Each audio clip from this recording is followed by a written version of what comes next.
हाथी चले बाजार और कुत्ते भौंके हजार। नमस्कार साथियों, अभी हाल ही में देखा गया है जिस तरीके से एल्विस भाई एंड प्रिंस नरूला की जो कंट्रोवर्सी है वो बहुत ज्यादा चल रही थी, जहां पर लाइमलाइट लेने के लिए प्रिंस नरूला जी बार बार कमेंट करते हैं। देखा जाए तो कुछ उनके छपरी साथी थे, उनके साथ वो बार बार पोस्ट भी डालते हैं। हालांकि ये बात सच है कि अगर किसी को लाइमलाइट लेना होता है, कई बार मीडिया को अपनी टीआरपी बढ़ानी होती है, तो एल्विस का जरूर नाम लेते हैं, क्योंकि एल्विस का नाम जैसे ही चलाते हैं तो कहीं ना कहीं टीआरपी बढ़ ही जाती है।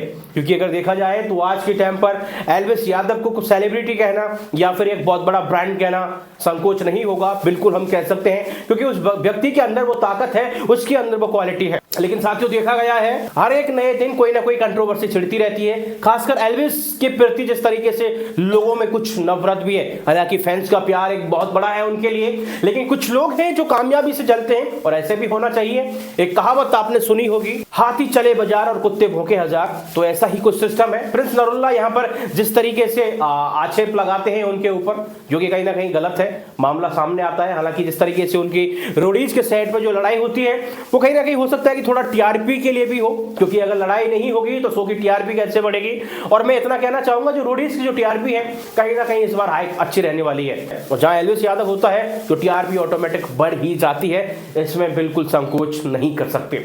लेकिन इस कंट्रोवर्सी को देखते हुए एल्विस यादव ने अपने फैंस के लिए भी मैसेज दिया है एंड प्रिंस नरूला के लिए आगे जवाब दिया है कि भाई जो भी चीज है आप करते रहो, करना है, हमारे पास टाइम भी नहीं है, और बस हमें प्यार बांटना है और लोगों का प्यार पाना है, और बस अपने काम में ध्यान रखना है।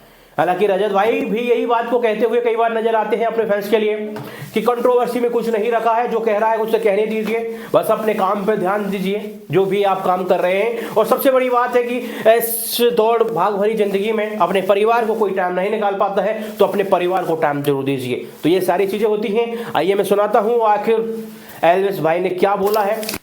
हजार चीजें चल रही है जिंदगी में, अपने को कुछ नहीं करना, अपने काम पे फोकस करना है।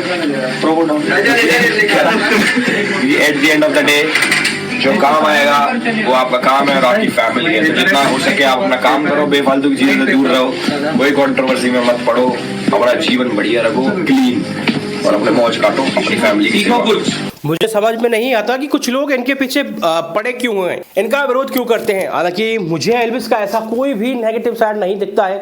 कई बार मैं देखने की भी कोशिश करता हूं कि हो सकता है कि कहीं ना कहीं मैं गलत हूं और मैं हमेशा अच्छा ही खोजने की कोशिश कर रहा हूं, लेकिन मुझे कोई ऐसी नेगेटिव चीज दिखती नहीं है एल्विस के अंदर।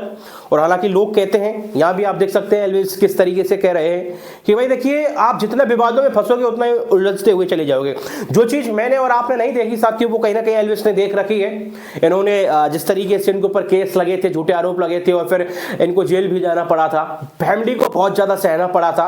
एक दिन फैमिली जो गर्व करती थी उनको किस तरीके से सहना पड़ा था जब उनका बेटा जेल में था। तो ये सारी चीजें होती हैं, तो कहीं ना कहीं इन्होंने वो चीजें अनुभव कर रखी हैं, और तभी कहते हैं कि भाई जो भी चीजें हैं आप प्यार से रहो, प्यार से करो, अपनी फैमिली के लिए टाइम दो, और एंड टाइम पे फैमिली आपके लिए काम आएगी। तो बाकी का आपका क्या ओपिनियन है साथियों इस चीज को लेके, जरूर बताइए।